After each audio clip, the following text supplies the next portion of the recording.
কোনো রকম মাখাবেলার ঝামেলা ছাড়া খুবই অল্প সময়ের মধ্যে বাচ্চাদের স্কুল টিফিনের জন্য নিয়ে চলে এসেছি আটা দিয়ে তৈরি 2 রকম হেলদি এবং টেস্টি পরোটা রেসিপি। আসসালামু আলাইকুম বন্ধুরা, কিচেন বাঙালিয়ানা চ্যানেলে আপনাদের সবাইকে স্বাগত জানাই।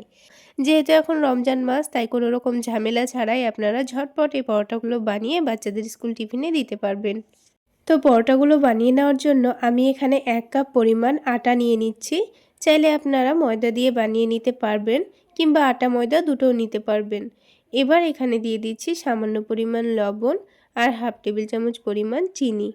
অবশ্যই সামান্য লবণ চিনি দিয়ে ব্যাটারটা তৈরি করে নেবেন, তাহলে বাচ্চাদের পরোটাগুলো খেতে ভীষণ ভালো লাগবে।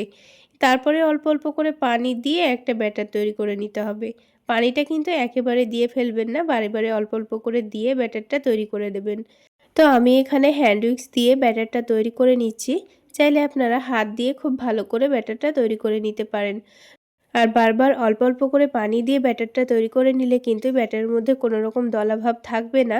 খুব সহজেই কিন্তু ব্যাটারটা তৈরি হয়ে যাবে। তো দেখবেন ব্যাটারের মধ্যে যেন কোনো রকম দলাভাব না থাকে, সেইভাবে ব্যাটারটা রেডি করে নিতে হবে। তো দেখুন আমি বারে বারে একটু একটু করে পানি দিয়ে ব্যাটারটা তৈরি করে নিচ্ছি। আর কিছুক্ষণ পর কিন্তু ব্যাটারটা খুব সুন্দরভাবে তৈরি হয়ে গেছে। এই ব্যাটারের মধ্যে কিন্তু একটুও দলাভাব নেই। আমি আপনাদের একটা চামচ দিয়ে ব্যাটারের কনসিস্টেন্সিটা দেখিয়ে দিচ্ছি। দেখলে নিশ্চয়ই বুঝতে পারবেন ব্যাটারটা কিন্তু খুব সুন্দরভাবে সফটভাবে তৈরি হয়েছে। ঠিক এইভাবেই কিন্তু ব্যাটারটা তৈরি করে নিতে হবে। খুব বেশি ঘনও না, আবার খুব বেশি পাতলাও না। তো এবার এই ব্যাটারটাকে আমি কিছুক্ষণের জন্য সাইডে রেখে দিচ্ছি। ততক্ষণে ডিম আলুর পুরটা তৈরি করে নেব। তো তার জন্য কড়াইয়ের মধ্যে 2 টেবিল চামচ পরিমাণ সাদা তেল দিয়ে দিচ্ছি। চাইলে আপনারা সরিষার তেল দিয়েও রান্না করে নিতে পারেন। তেলটা হালকা গরম হয়ে গেলে এখানে আমি 2-3 কোয়া রসুন থেতো করে দিয়ে দিয়েছি। রসুনটাকে হালকা লালচে করে ভেজে নেব।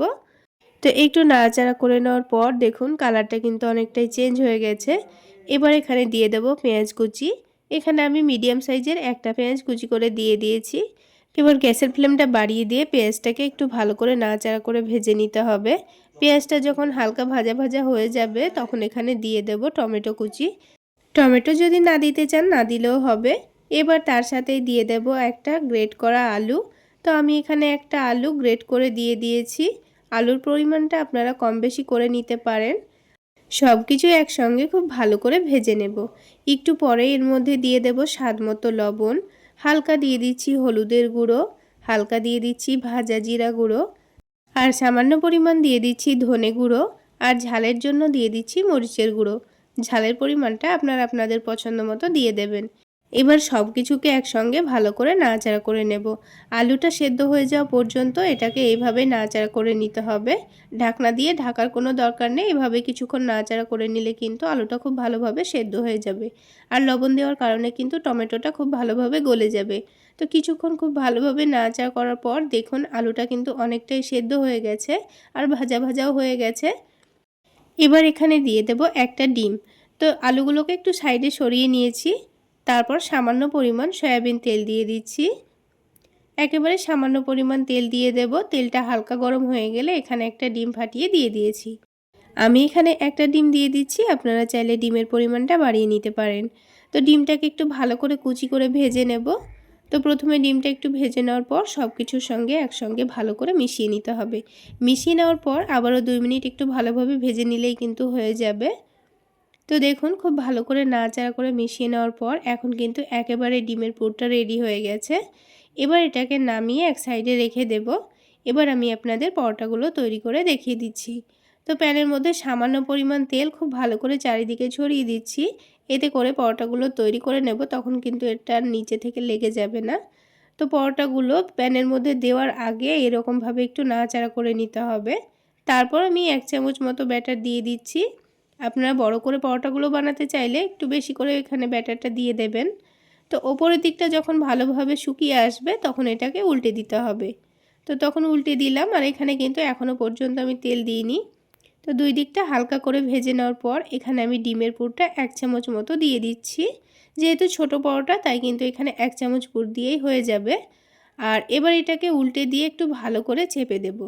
তো ডিমের পুরটাকে এইভাবে একটু ঢেকে দিতে হবে, আর চারিদিকটা এভাবে চেপে দিলে কিন্তু খুব সুন্দরভাবে সেট হয়ে যাবে।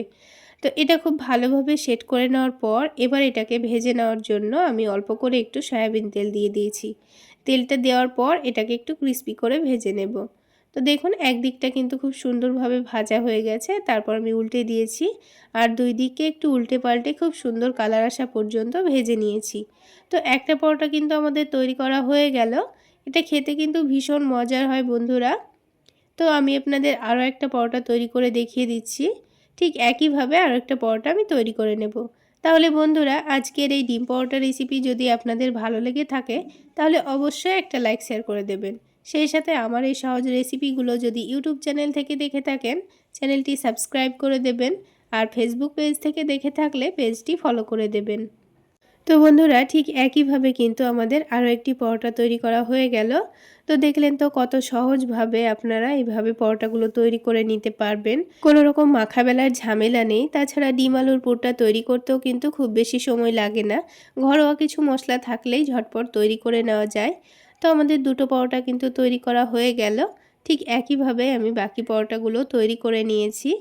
আর এই পরোটাগুলো কিন্তু একেবারে নরম তুলতুলে হয়, অনেকক্ষণ পর্যন্ত থেকে গেলেও খুব সুন্দর নরম তুলতুলে থাকে। তো আমি একটা আপনাদের পরোটা ভেঙে দেখিয়ে দিচ্ছি। ডিম পরোটা তো আমাদের বানানো হয়ে গেল, এবার আমি আপনাদের দুর্দান্ত স্বাদের মাখাবেলার ঝামেলা ছাড়া আলু পরোটা বানিয়ে দেখাবো। আলু পরোটাগুলো তৈরি করে নেওয়ার জন্য সবার প্রথমে দুটো ছোট সাইজের আলু মধ্যে থেকে কেটে সেদ্ধ করে নিয়েছি। এবার একটা গ্রেটারের সাহায্যে আলুগুলোকে ভালোভাবে গ্রেট করে নেব।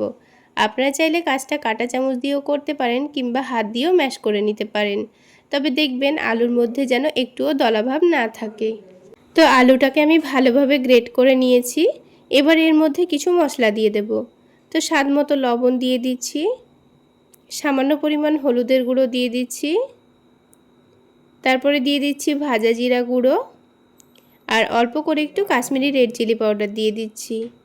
তার সাথে টেস্টটা একটু বাড়িয়ে নেওয়ার জন্য চাট মশলা দিয়ে দেব। তবে আপনাদের হাতের কাছে চাট মশলা না থাকলে ম্যাগি মশলাও দিতে পারেন।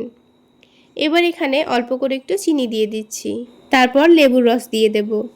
তাহলে এই পরোটার টেস্টটা আরও অনেকটাই বেড়ে যাবে, খেতে দারুণ লাগবে।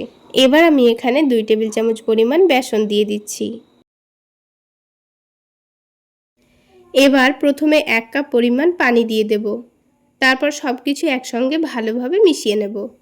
তো একটা কাঁটা চামচের সাহায্যে সব কিছু একসঙ্গে ভালোভাবে মিশিয়ে নিচ্ছি। তো দেখুন বন্ধুরা সব কিছু 2-1 মিনিট সময় নিয়ে ভালোভাবে মিশিয়ে নিয়েছি। এবার এখানে আটা দিয়ে দেব।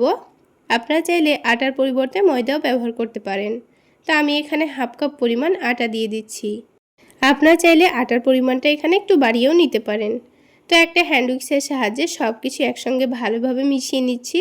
প্রথমে ভালোভাবে মিশিয়ে নেওয়ার পর হাফ কাপ যেহেতু আটা দিয়েছি তাই ওই হাফ কাপ পরিমাণই পানি দিয়ে দিচ্ছি। আবারও সব কিছু একসঙ্গে ভালোভাবে মিশিয়ে নেব। আবারও 2-1 মিনিট সময় নিয়ে ব্যাটারটা ভালোভাবে রেডি করে নিয়েছি। এবার একটা চামচের সাহায্যে আমি আপনাদের ব্যাটারের কনসিস্টেন্সিটা দেখিয়ে দিচ্ছি। দেখুন খুব বেশি পাতলাও হবে না, আবার অনেকটা ঘনও হবে না, ঠিক এই রকম করে ব্যাটারটা তৈরি করতে হবে। এবার আমি আপনাদের আলু পরোটাগুলো তৈরি করে দেখিয়ে দিচ্ছি। তার জন্য এখানে একটা তাওয়া নিয়ে নিয়েছি, তার উপরে অল্প করে একটু বাটার দিয়ে দিচ্ছি। তবে আপনারা চাইলে তেলও দিতে পারেন। আর বন্ধুরা এখানে কিন্তু খুবই অল্প তেলে আপনারা পরোটাগুলো তৈরি করে নিতে পারবেন। এবারে প্যানটা হালকা গরম হয়ে গেলে এখানে 2 চামচ ব্যাটার দিয়ে দেব। তো প্যানটা যেন অতিরিক্ত গরম না হয়ে যায় সেটা খেয়াল রাখতে হবে, তা না হলে ব্যাটারটা দেওয়ার সাথে সাথেই অসংখ্য ছিদ্র হয়ে যাবে, তখন কিন্তু পরোটাটা দেখতে খুব একটা ভালো লাগবে না। তো দেখুন পরোটার একদিকটা খুব সুন্দর হয়ে গেলে এটাকে আলতো হাতে উল্টে দিতে হবে, কারণ আলু পরোটা যেহেতু আলু দিয়ে ব্যাটারটা রেডি করেছি তাই এই পরোটাটা কিন্তু অনেকটাই নরম হবে, তাই খুব সাবধানেই কাজটা করতে হবে। আর দেখুন উল্টে দেওয়ার পর কি সুন্দর ফুলে উঠছে। এবার গ্যাসের ফ্লেমটা মিডিয়াম টু লোতে রেখে কিছুক্ষণ সময় নিয়ে ভেজে নিতে হবে, তাহলে পরোটাটা খুব সুন্দর ক্রিস্পিও হবে আর পরোটাটা উল্টানোর সময় ভেঙেও যাবে না। তো দেখুন দুই দিকটাই কিন্তু খুব সুন্দর সেঁকে নেওয়া হয়ে গেছে। এবারে পরোটাটাকে তুলে নিয়ে আপনারা যে কোনো সস বা চাটনির সঙ্গে খেতে পারবেন, খেতে দারুণ লাগবে। তো আমি পরোটাটাকে একটু অন্যরকম টেস্ট দেওয়ার জন্য এখানে অল্প করে একটু টমেটো সস দিয়ে দিচ্ছি। তো টমেটো সসটা দিয়ে পরোটার চারিদিকে ভালোভাবে লাগিয়ে দেব। তারপর এখানে কিছু স্যালাড অ্যাড করব। তাহলে পরোটাটা কোনো রকম চাটনি বা তরকারি ছাড়াই খেয়ে নেওয়া যাবে। আর এইভাবে অল্প একটু স্যালাড আর অল্প একটু চিজ দিয়ে দিলেই দেখবেন বাচ্চারা কিন্তু খুবই মজা করে খাবে। তো প্রথমেই এক সাইডে অল্প করে পেঁয়াজ কুচি দিয়ে দিয়েছি, তার সাথে অল্প করে টমেটো কুচি দিয়ে দিয়েছি, আর দিয়ে দিচ্ছি শসা কুচি, আর ঝালের জন্য কাঁচামরিচ কুচি দিয়ে দিচ্ছি, আর দিয়ে দেবো অল্প করে একটু ধনেপাতা কুচি। হাতের কাছে না থাকলে না দিলেও চলবে, তবে ধনেপাতা কুচি দিলে খেতে দারুণ লাগবে। এবার সবশেষে চিজ গ্রেট করে দেব, তাহলে এই পরোটার টেস্টটা আরও অনেক গুণ বেড়ে যাবে। এবার পরোটাটাকে ভাজ করে নেব, তারপর একটু উল্টে পাল্টে ক্রিস্পি করে সেকে তুলে নেব। তাহলে বন্ধুরা, আজকের এই আলু পরোটা রেসিপি আপনাদের কেমন লাগলো অবশ্যই কমেন্ট সেকশানে জানাবেন। আর ভালো লাগলে একটা লাইক শেয়ার করে দেবেন। আর আমার এই সহজ রেসিপিগুলো যদি ইউটিউব চ্যানেল থেকে দেখে থাকেন, চ্যানেলটি সাবস্ক্রাইব করে দেবেন। আর ফেসবুক পেজ থেকে দেখে থাকলে পেজটি ফলো করে দেবেন। তো দেখুন বন্ধুরা, সবগুলো আলু পরোটাই কিন্তু আবার তৈরি করা হয়ে গেল। এবার একটা পরোটা আমি আপনাদের ভেঙের ভেতরটাও দেখিয়ে দিচ্ছি। তাহলে বন্ধুরা, আজকে এই পর্যন্তই। সকলে অনেক বেশি ভালো থাকবেন, সুস্থ থাকবেন। দেখা হচ্ছে আরও একটি নতুন রেসিপি নিয়ে নেক্সট এপিসোডে।